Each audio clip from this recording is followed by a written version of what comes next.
오늘 함께 읽을 하나님의 말씀은 신약 성경 사도행전입니다. 오늘은 신약 성경 강해를 시작하겠습니다. 사도행전 26장 24절부터 32절까지입니다. 제가 가진 성경은 신약 성경 234쪽입니다. 234쪽.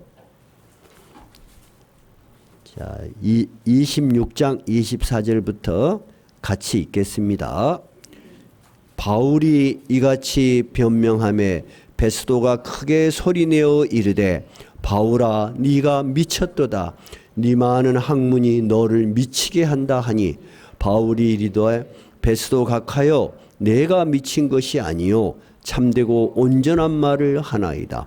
왕께서는 이 일을 아시기로 내가 왕께 담대히 말하노니 이 일에 하나라도 아시지 못함이 없는 줄 믿나이다. 이 일은 한쪽 구석에서 행한 것이 아니나이다. 아그리빠 왕이여 선지자를 믿으시나이까? 믿으시는 줄 아나이다. 아그리빠가 바울에게 이르되 네가 작은 말로 나를 권하여 그리스도인이 되게 하려 하는도다. 바울이 이르되 말이 적으나 많으나 당신뿐만 아니라 오늘 내 말을 듣는 모든 사람도 다 이렇게 결박된 거 외에는 나와 같이 되기를 하나님께 원하나이다 하니라.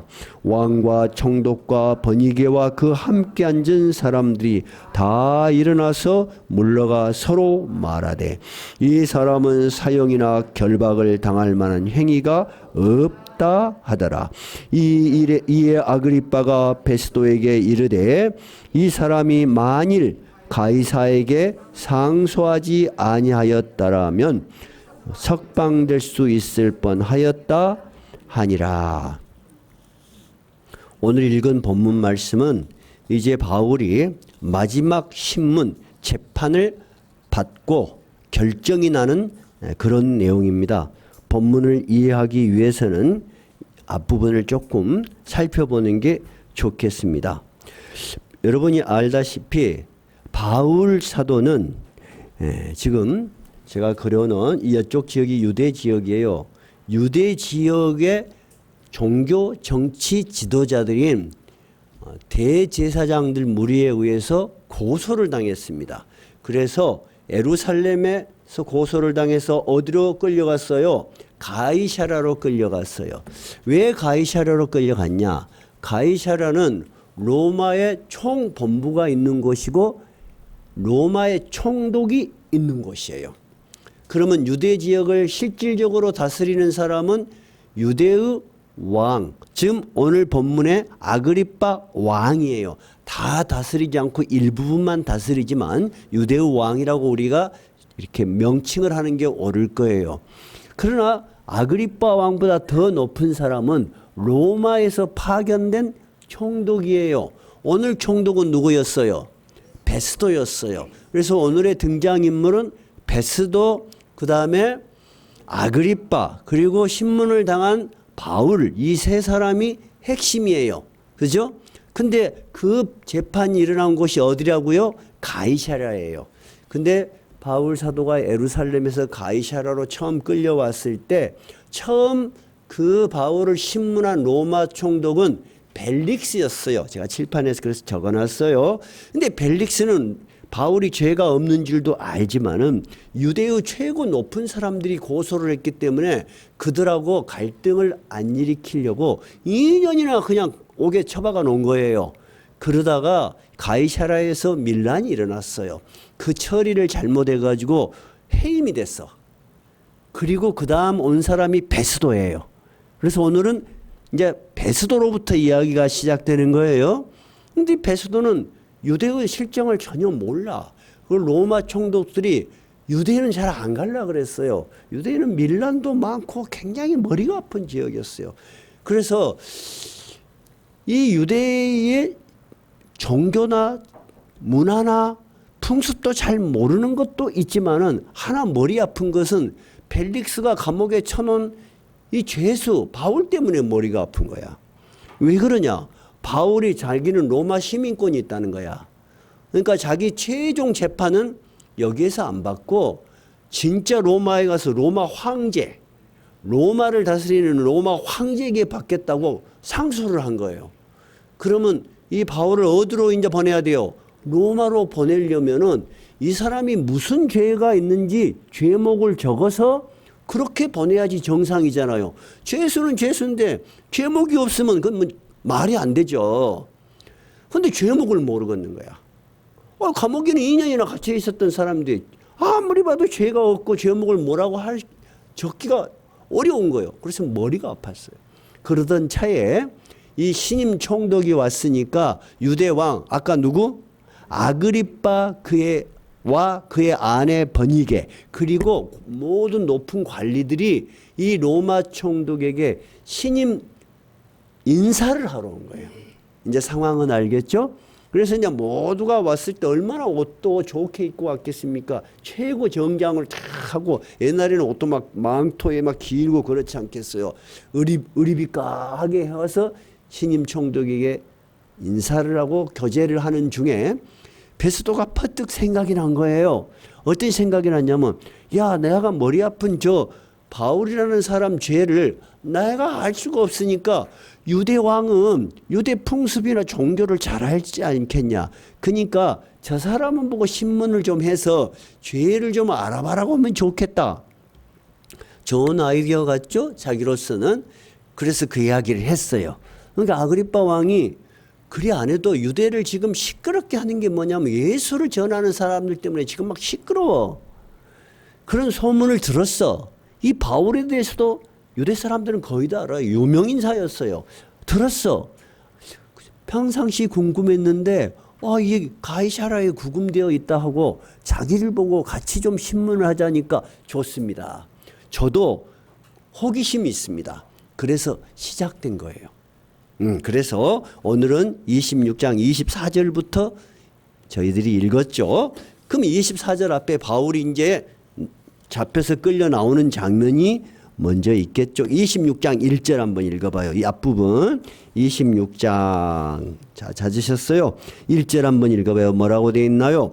아그리빠가 바울에게 이르되 너를 위하여 말하기를 내게 허락하노라. 즉 베스도가 이제 그 죄수를 끌고 나와라. 그래갖고 죄수가 끌려 나왔어. 그리고 아그리빠에게 당신이 주재를 하시오.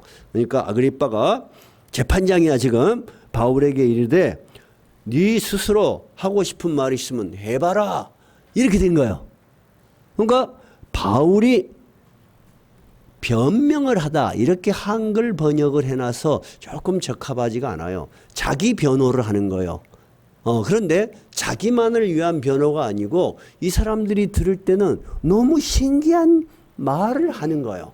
자, 그 부분이 26장 앞부분이에요. 그 앞부분은 여러분이 자주 들은 내용이니까 제가 그냥 정리해서 말씀드릴게요. 바울이 이렇게 이야기를 해요.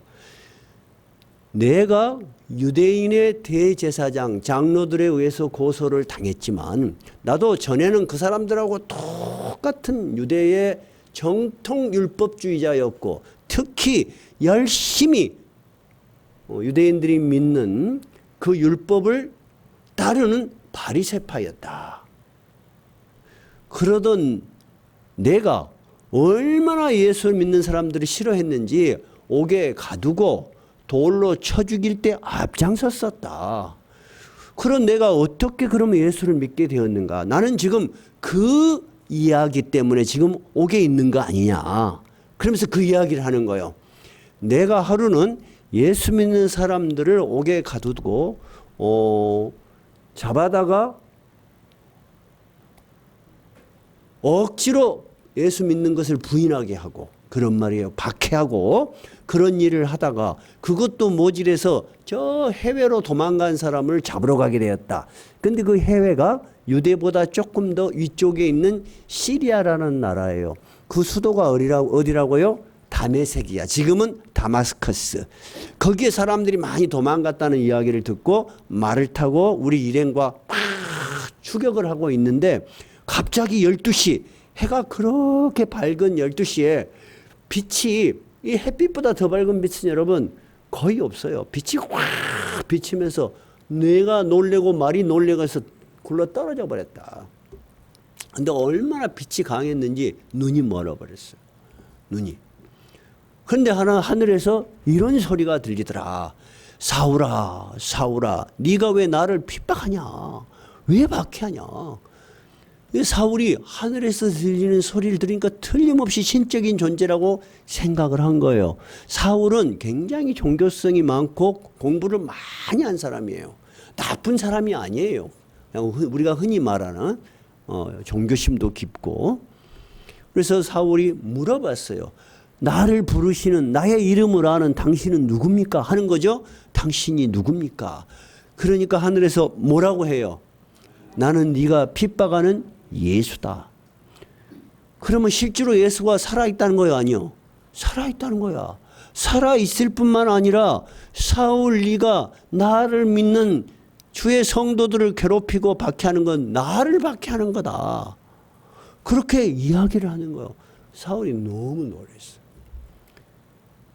근데 눈이 멀어서서 자기 스스로 어떻게 일어설 수가 없어. 그래서 사람들이 부축해요. 그러니까 주께서 다메섹으로 들어가라. 그래서 다메섹으로 들어갔어요. 사울이 여러분 얼마나 큰 충격을 받았겠습니까? 그죠? 그래서 3일 동안 먹지도 마시지도 않고 기도하고 있었어요. 근데 그 다메섹에 사는 아나니아라는 주님의 제자에게 예수님께서 주의 사자가 나타나서 사울에게 가라 그래. 그래서 아나니아가 와서 눈을 뜨게 해주면서 사울이 앞으로 맡을 사명을 이야기해줘요. 자, 그 사명 한번 읽어봐요. 사명은 26장 16절에서부터예요. 16절부터 시작. 일어나 너의 발로 서라. 내가 너에게 나타난 것은 곧 네가 나를 본 일과 장차 내가 네 나타날 일에 너로 종과 증인을 삼으려 함이니 이스라엘과 이방인들에게 내가 너를 구원하여 그들에게 보내어 그 눈을 뜨게 하여 어둠에서 빛으로 사탄의 권세에서 하나님께로 돌아오게 하고 죄사함과 나를 믿어 거룩하게 된 무리 가운데서 기업을 얻게 하리라 하더이다. 무슨 말이냐 하면 내가 예수를 전하는 것은 내가 하고 싶어서 하는 일이 아니고 내가 이 일을 누군가한테 부탁을 받아서 한 것이 아니고 하늘에 계신 그분이 직접 나에게 네 박해하는 일 이제 그만하고 나를 위해서 이스라엘 이방인 구별하지 말고 가서 그들에게 예수 그리스도를 전해서 첫째 뭘 해라? 눈을 뜨게 해줘라. 눈을 뜨게 해줘라. 어떤 눈? 영혼의 눈을 좀 뜨게 해줘라. 두 번째, 그래서 어디로 옮겨라? 어둠에서 빛으로 캄캄한 데 있지 말고 하나님께서 인도하시는 빛의 세계로 나오라. 그 다음에는 사탄의 권세에서 하나님께로 돌아오라. 이 세상에 많은 사람들이 욕망하고 추구하는 그 어둠의 권세들이 추구하는 그 세상에 머물러 살라 그러지 말고 하나님이 가르치시고 하나님이 원하는 하나님의 나라로 돌아오게 하라. 그런 사명을 내가 받았습니다. 하는 얘기예요. 이제 그까지 이야기 다 했어요. 사울이. 그러면서 바울이 그 다음부터 하는 이야기가 19절이에요. 26장 19절 한번 읽어봐요. 아그리빠 왕이여 그러므로 하늘에서 보이신 것을 내가 거스리지 아니하였다. 즉 바울이 자기 이야기를 다 했어. 근데 재판장이 지금 누구예요? 재판장이 지금 누구예요? 아그리빠 왕이에요. 그러니까 다시 아그리빠 왕에게 정리를 해주는 거예요. 아그리빠 왕이여 내가 하는 말은 내가 지어내거나 내가 나에게 유리하기 위해서 만들어낸 말이 아니고 하늘에서 나에게 보여준 말 그대로 당신한테 전했습니다. 나는 그 분이 가르쳐준 그대로 회개하라고 전도했고 그 말이에요. 회개하라고 전도했고 회개하고 하나님께로 돌아오라. 그렇게 전도한 것밖에 없습니다. 제가 뭘 잘못했습니까? 그리고 이 예수를 전한다고 해서 나를 이상한 사람으로 생각하고 유대의 종교를 거스리는 자로 나를 고소를 했는데 아니 구약 성경, 유대인들이 다 그 당시 믿는 구약 성경의 선지자가 뭐라 그랬습니까? 그리스도가 고난을 받고 부활할 것이라고 다 있지 않습니까? 그 일이 이루어진 것입니다. 그러니까 나는 유대의 율법을 거스린 것이 아니고 율법을 그대로 율법에 있는 내용이 완성되었음을 하늘의 계시에 의해서 생생하게 듣고 전한 것입니다. 이렇게 이야기를 한 거예요.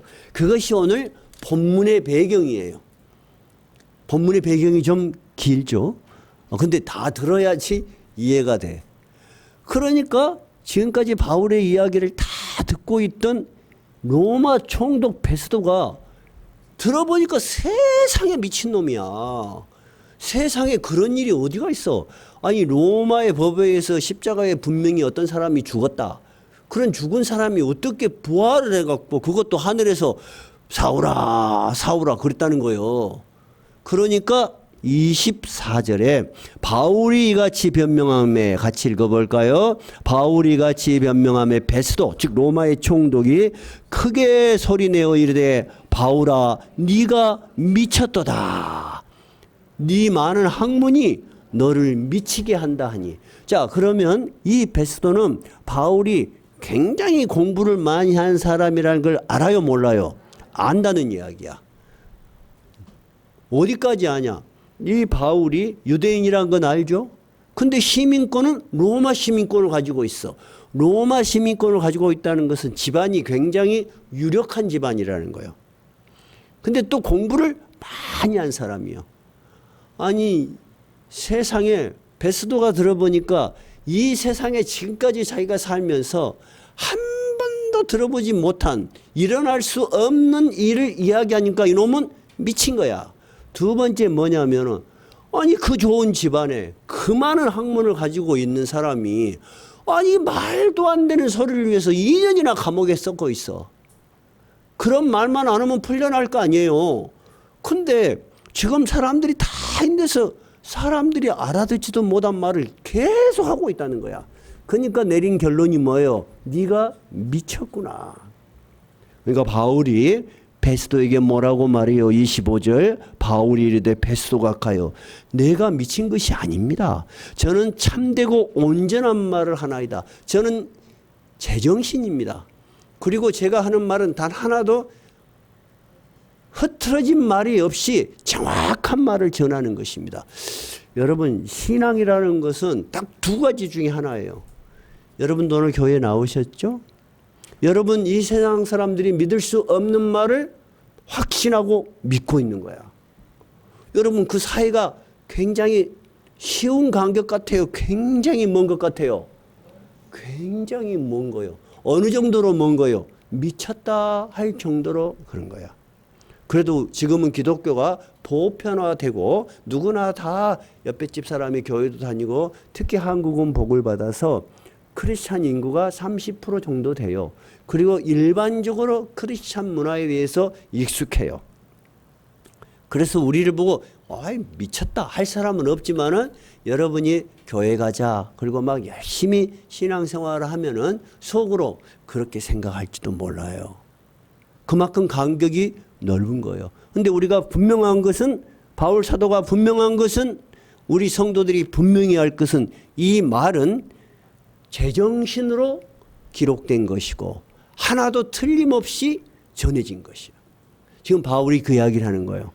그러니까 바울이 이 베스도하고는 도대체 이 얘기가 안 돼. 베스도는 유대의 율법도 모르고 구약 성경도 몰라. 이방 로마 사람이잖아요. 그러니까 다시 아그리빠에게 이야기를 하는 거예요. 26절 왕께서는 이 일을 아시기로 내가 왕께 담대히 말합니다. 여기에서 왕은 누구예요? 아그리빠 왕이야. 그러니까 다시 아그리빠 왕에게 아그리빠 왕은 유대 왕이잖아요. 유대 왕은 유대 율법을 즉 구약 성경을 잘 알까요? 모를까요? 잘 알죠. 잘 알지 못하면 왕을 할 수가 없어요. 그 사람들은 전체가 국교예요. 국교. 그 당시에. 그러니까 왕은 잘 알 뿐만 아니라 상당히 정통해야 돼요.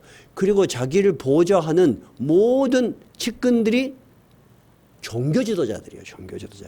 잘 알아. 그러니까 바울 사도가 왕이시여 왕은 유대인의 왕이지 않습니까? 그러니까 이 제가 한 말을 다 이해하실 것입니다. 베스도는 이해 못한 거 있을 수 있지만 유대 왕은 이해 못할 리가 없지 않습니까? 하면서 이야기하는 거예요. 그러면서 26절 한번 읽어봐요. 왕께서는 이 일을 아시기로 내가 왕께 담대히 말하노니 이 일에 하나라도 아심이 못함이 없는 줄 믿나이다. 이 일은 한쪽 구석에서 행한 것이 아닙니다. 내가 말한 것 중에 비밀리에 사람들이 모르는 일이 있습니까? 아니지 않습니까? 아니 여러분 예수님이 어디서 죽었어요? 물론 십자가에서요. 그 다음에 그 도시는 예루살렘이야. 예루살렘은 유대의 수도요, 수도. 모든 이스라엘 사람들이 예수 죽는 것을 전부 다 구경 다 했다는 거야. 그렇지 않습니까? 그 다음에 예수의 시체가 지금 있어 없어? 없다는 거 다 알아 지금. 그 다음에 지금 뭔 난리가 났어 예루살렘에. 예수가 부활했다는 거야. 그걸 봤다는 거야. 그리고 성령 오순절 성령 강림 사건 이후에 예수님의 제자들이 막 튀어나오고 와서 막 능력을 행하고 오 유대가 시끄럽지 않습니까? 제가 한 말을 사실과 다른 게 있습니까? 없지 않습니까? 지금 그 이야기를 하는 거예요. 그러면서 27절 바울이 이제 아그리빠를 공격합니다. 어떻게 공격하냐? 아그리빠 왕이여 선지자를 믿으시나이까? 여러분 선지자는 누구예요? 구약 성경에 기록된 예언자들이죠. 그렇죠? 선지자를 믿으십니까? 그렇게 물어봤어. 그러니까 아그리빠가 갑자기 재판장이 신문을 당한 거야. 자, 내가 구약 성경에 있는 선지자를 내가 안다 그러면 어떻게 돼? 그러면 왜 선지자들이 예수 그리스도 즉 그리스도가 오실 것을 말을 했는데 지금 나타났는데 안 믿고 있습니까? 그리 될 거 아니야. 나 선지자 모른다고 하면 어찌 돼? 어떻게 유대 왕이 구약의 성경도 모릅니까? 그럴 거 아니야. 그러니까 아그리빠가 굉장히 곤란한 처지가 된 거예요. 안다 그러기도 뭐하고 모른다 그러기도 뭐해. 그러니까 화가 난 거예요. 당황을 한 거예요. 그래서 28절에 뭐라 그래요? 아그리빠가 바울에게 이르되 네가 적은 말로 나를 권하여 그리스도인이 되게 하려 하는구나. 아 바울아 네가 나한테 지금 전도를 하고 있구만. 그 말이에요. 네 나 전도를 하고 나한테 지금까지 이 말 했구만 하는 거예요 지금. 이해가 되시죠? 그러니까 바울이 제가 당신에게 말을 많이 했든 적게 했든 당신이 나를 어떻게 이해하든 그것이 중요한 것이 아닙니다. 정말 중요한 것은 내가 지금 이렇게 두 손이 묶여 있는데 이런 육체적인 고통은 여러분이 저와 같이 당하지 않기를 바랍니다마는 나와 같이 예수 믿는 자가 되기를 저는 진심으로 바랍니다. 하는 것이 바울의 이야기 끝이에요. 이해가 됐어요?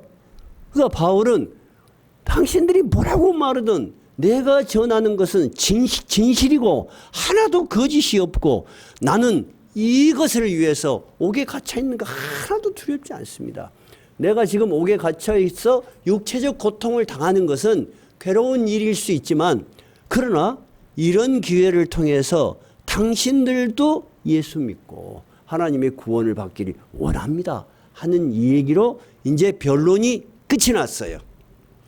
본문이 잘 이해되시죠? 그러니까 거기 있던 사람들이 다 들어보니까 바울이 죄가 있어 없어? 없어. 정말로 그들이 믿지 못할지 모르지만은 속으로는 다 논리적으로 맞아 이게. 그러니까 30절 한번 읽어봐요. 왕과 총독과 번이게와 그 함께 앉은 사람들이 다 일어나서 물러가 서로 말하되 이 사람은 사형이나 결박을 당할 만한 행위가 없다 하더라. 즉 모든 사람이 이 사람은 죄가 없구만 무죄야 무죄 하고 내심으로 결론을 내렸어. 그런데 32절 이제 아그리빠 왕이 이제 결론을 내려서 누구한테 말해줘야 돼요? 총독 베스도한테 알려줘야 돼. 왜? 총독이 부탁을 했잖아요. 그래서 앞에 있는 내용을 알아야 돼요. 그래서 이 아그리빠 유대 왕이 로마의 총독 베스도에게 뭐라고 말을 해줍니까? 이 사람이 만일 가이사에게, 가이사는 로마의 황제입니다. 로마 황제한테 상소하지 아니하였으면 석방될 수 있을 뻔하였다. 자, 무슨 말이냐면 잘 봐봐요. 이 사람이 로마에 항소를 했어. 그러면 최종 심판은 누가 내려야 돼? 어차피 로마에서 내려야 돼. 아무리 여기서 무죄라 그래도 당신 무죄하고 풀어줄 수가 없어. 왜냐하면 그 사람이 최종 재판을 로마에서 받겠다고 했으니까. 이해가 됐죠? 그러면 바울은 차라리 상소를 로마에서 받겠다 안 했으면 어쩔 뻔했어요? 풀려날 뻔했죠? 근데 제가 생각할 때는 풀어줄 놈들이 아니야. 그냥 말이 그렇다는 거야. 확실한 거는 죄가 없다는 것은 알았어. 여기까지가 오늘 본문의 이야기예요. 그러면 오늘 우리가 본문을 읽으면서 누가 봐도 지금 이 자리에서 제일로 옷차림도 깨제제하고 그리고 위치도 깨제제하고 불쌍한 사람이 누구예요? 바울이에요. 바울을 빼고는 모두가 이 세상에서 가장 높은 지위와 권력과 화려한 옷을 입고 지금 원숭이 구경하듯이 전부 구경하고 있는 거예요. 그러죠? 그리고 이 바울이 더욱더 불쌍한 것은 뭐냐면 그 많은 공부를 하고 그 좋은 집안의 배경을 가지고 있으면서 이 고생을 하고 있을 뿐만 아니라 더더욱이 정말 억울하게 2년이나 오게 갇혀 있었고 이제 풀려날 수도 있을 텐데 재수가 없게 어디로 끌려가는 거야. 이제 로마까지 가야 돼. 그러면 다음번 설교는 이제 로마로 가는 길이 나오겠죠. 로마로 가는 길도 죽을 뻔해. 여러분, 우리가 인간적으로 생각하면은 바울은 운이 좋은 사람이요, 굉장히 운이 나쁜 사람이요, 운이 나쁘고 정말로 불행한 사람이야. 그죠? 그래서 베스도가 뭐라 그랬어요? 네가 미쳤다 하는 거야. 그 좋은 네가 걸어갈 수 있는 편한 길을 놔두고 미치지 않고서 어떻게 이런 말을 이렇게 2년이나 오게 갇혀 있는 사람이 자기가 풀려나도록 애를 쓰는 것도 아니고 그랬냐. 그런 이야기예요. 그런데 바울 사도는 자기 자신을 그렇게 표현하지 않았어요. 너무 불행하고 너무 운이 없고 그런 사람으로 표현하지 않았어요. 그리고 그렇게 믿지 않았다는 거예요. 바울은 자기에게 자기 자신을 어떻게 표현했어요? 내가 이렇게 결박되어 있는 것, 여러분이 보실 때 참 안타깝게 보일지 모르지만 내가 진정으로 바라는 건 뭐다? 여러분도 나와 같이 예수 믿기를 바란다. 즉 바울 사도는 이 세상에 어떤 화려한 것으로도 내가 믿는 예수보다 귀한 것은 없다는 거예요. 여러분이 아무리 화려한 옷을 입고 아무리 높은 지위에 있다 할지라도 예수를 믿는 것보다도 더 가치 있고 보람 있는 일은 없다는 거예요. 내가 받은 사명은 그것이라는 거예요. 이해가 되셨어요? 바울은 자기의 이 신앙을 더 구체적으로 표현한 것이 있습니다. 빌립보서 3장 5절로 가봐요. 여기 책갈피 딱 꽂아놓고 빌립보서 3장 321쪽이에요. 321쪽. 빌립보서 3장 5절입니다. 지금까지 한 내용이 여기에 다시 적혀 있는 거예요.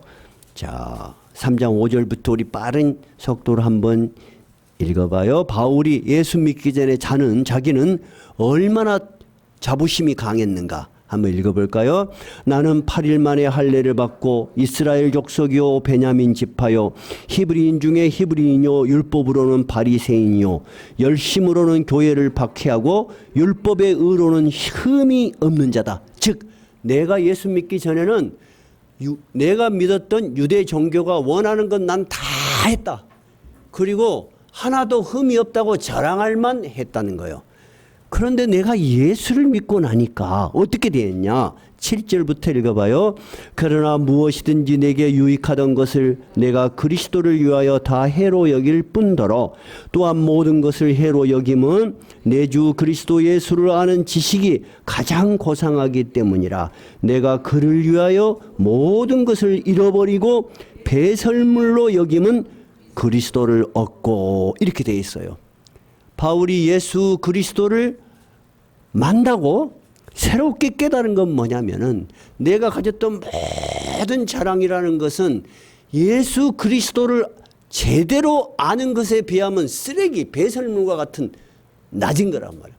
예수 그리스도를 아는 지식이 가장 고상하다는 거예요. 한번 따라 해보실래요? 8절에 있는 거예요. 내 주 그리스도 예수를 아는 지식이 가장 고상하기 때문이라. 이 세상에 있는 모든 생각, 모든 학문, 모든 철학, 모든 종교보다 가장 뛰어난 것이 예수 그리스도를 아는 거예요, 여러분.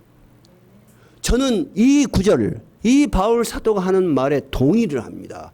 동의를 하기 때문에 목회자로서 많이 부족하죠. 인간적으로도 부족하고, 여러분보다 믿음이 약한 부분도 있을 수 있고 모범이 안 되는 부분도 있겠지만은 분명한 하나의 기준, 예수 그리스도를 아는 지식.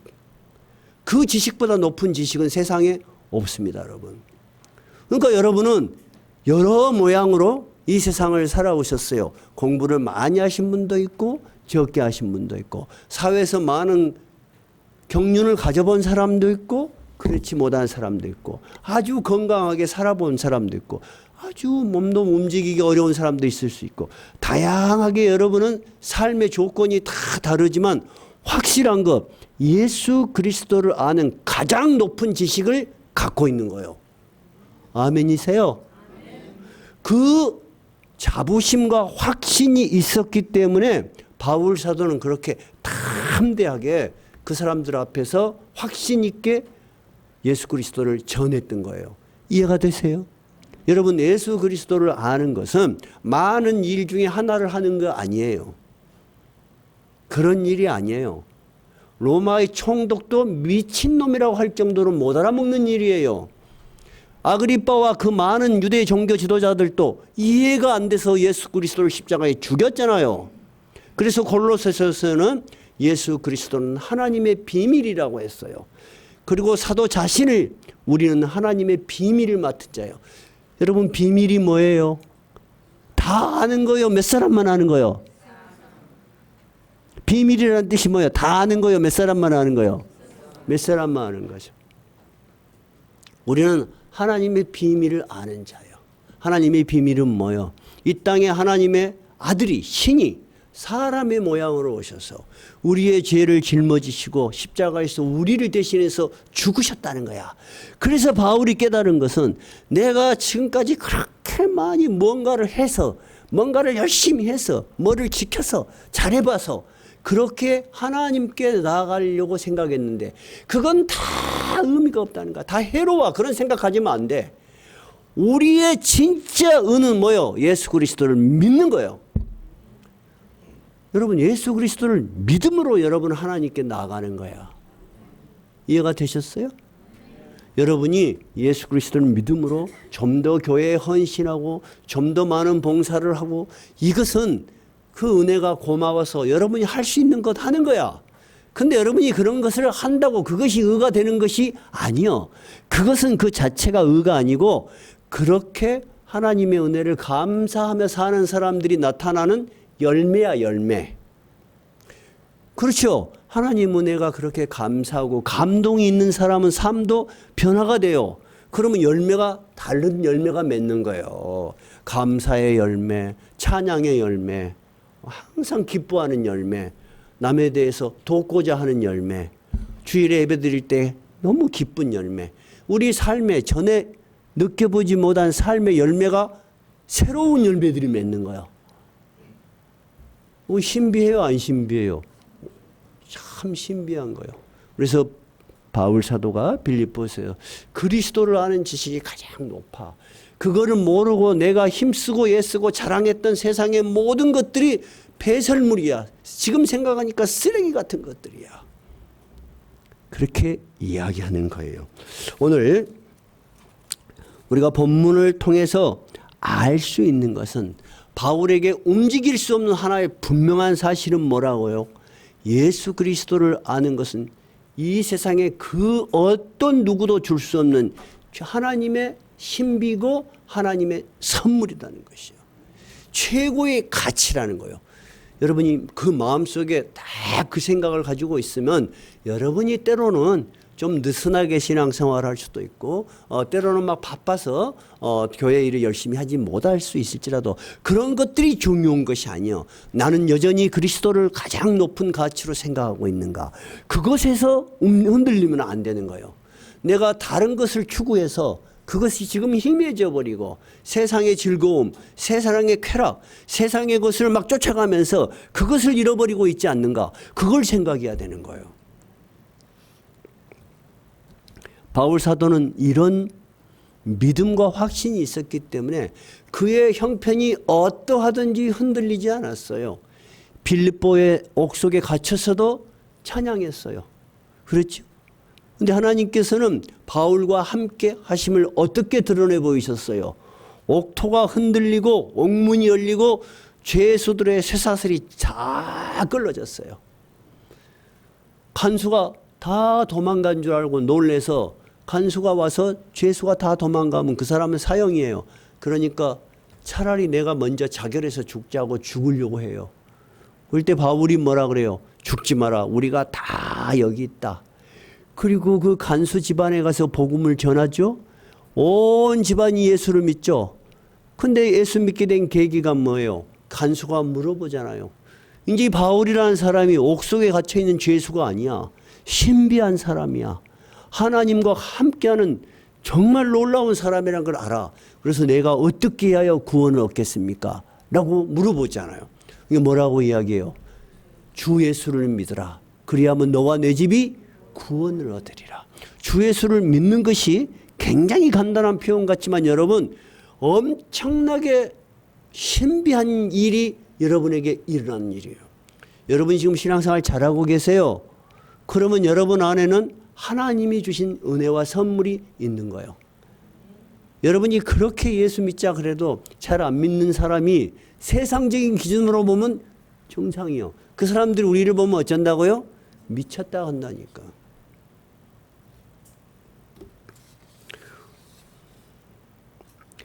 오늘 바울 사도는 빌립보의 옥속에서도 찬양하고 기도했어요. 그래서 하나님께서 놀라운 능력을 그에게 보이셨죠. 바울 사도는 그에게 일어나는 어떤 일도 하나님의 허락 없이 일어나지 않는다는 걸 알았어요. 그래서 그는 환난을 당하면 당할수록 그의 신앙은 담대해지고 확실해진 거예요. 우리도 여러분 이제 신앙생활을 오래 하셨어요. 우리의 신앙이 확신이 있고 담대해져야 되겠죠. 그죠? 아멘 한번 해보실래요? 그런데 그것이 자기에게만 그러면 한계가 있어요. 타인에게도 분명하게 그렇게 전달돼야 돼요. 오늘 바울 사도는 어떻게 이야기했어요? 모두 다 나와 같이 되기를 원합니다. 여러분 그것이 우리에게 하나님께서 예수 믿게 하신 이유예요. 너 혼자만 믿고 저쪽에 들어가서 조용히 살아라 그렇게 하시지 않았어요. 우리도 여러분 살면서 대단한 노력을 통해서 전도할 수도 있지만은 평상시 만나서 대화를 할 때 굉장히 여러분 주의해야 돼요. 종교 이야기가 나오든가 또 오는 교회 이야기가 나오면 여러분 절대 얼버무리면 안 돼요. 나도 뭐 어쩌다 한 번씩 교회 가 그런 식으로 말하면 은혜가 안 돼요. 본인에게도 은혜가 안 되고 상대방도 은혜가 안 돼요. 근데 여러분은 어떻게 이야기해야 돼요? 교회 가니까 정말 좋더라. 나 예수 믿는 거 전에는 뭐 작은 일로 생각했는데 정말 귀한 일이더라. 나는 이제 내 삶의 소망이 새로 생긴 것 같더라. 여러분 그렇게 표현하고 사시죠? 그렇게 할 때 여러분 마음에도 신앙이 힘이 있는 것이고 그 말을 듣는 사람에게도 힘이 생겨요. 왜? 그 말에 성령이 역사하시는 거예요. 그래서 바울 사도가 교회에서 편지를 보낼 때 내 말에는 내가 전하는 것은 성령의 능력과 확신이 있다 그랬어요. 여러분 우리가 우리의 확신 속에 성령의 능력이 함께하는 거예요. 내가 겁내고 내가 막 마음을 움츠리면은 성령의 역사도 있을 수가 없는 거예요. 여러분 항상 누가 그런 기회가 오면은 전도를 해야지 그렇게 생각하기 전에 내 신앙의 고백이 확신이 있어야 돼요. 그러면 그 사람들은 그 사람을 보면서 달라져요. 저도 그런 친구 많이 봤어요. 우리 친구들끼리 만나서 이야기를 해요. 근데 여기 그 자리에 없는 친구 어떤 한 친구를 이야기해. 근데 뭐라고 이야기냐면 아이고 그 친구하고 이야기했는데 그 친구는 완전히 신앙이 깊어졌더만 교회 이야기가 나오니까 완전히 확신을 가지고 자기는 신앙생활 한다고 그렇게 이야기하더라. 그러니까 여러분 상대가 내가 확신을 가지고 이야기하면 그 자리에서는 수용을 안 하지만은 그 말을 듣는 사람도 돌아서서는 어쩐다? 감동이 된다니까. 모든 사람은 여러분 불확실한 현실 속에서 확실한 것을 잡고 해요. 그죠? 그래서 사기꾼들이 우리를 많이 이용해. 당신 이렇게 하면은 돈을 많이 벌 수 있다. 확신을 줘. 그러니까 속아 넘어가는 거죠. 다시 말하자면 우리는 그런 거짓이 아닌 참된 신앙의 가치를 가지고 확신 있게 이야기해 줘야 돼요. 오늘 바울 사도가 이렇게 신문을 받으면서 이 높은 지위에 있는 사람들에게 담대하게 예수 그리스도를 전했던 것은 두 가지입니다. 자기가 겪었던 모든 이들은 정말로 움직일 수 없는 사실이라는 거예요. 우리의 신앙은 여러분 역사적 사실 위에 있어요. 믿으셔도 돼요. 두 번째는 그렇게 자기에게 자기가 예수를 믿는 것은 자기의 노력으로 된 거예요? 오직 하나님의 은혜로 된 거예요? 하나님의 은혜로 된 거예요. 그래서 바울 사도는 나의 나 된 것은 다 하나님의 은혜로 된 거야. 내가 한 것이 없는 거야. 오직 하나님의 은혜로 내가 예수 믿게 되었다는 거예요. 이것이 여러분 예수 그리스도를 아는 지식이 이 세상에서 가장 높은 이유예요. 여러분에게도 이 바울 사도의 신앙이 여러분의 신앙이 되시기 바랍니다. 여러분이 이 확신 있는 신앙 그리고 하나님의 은혜로 이 신앙이 잘 유지되기 바랍니다. 찬송가 94장입니다.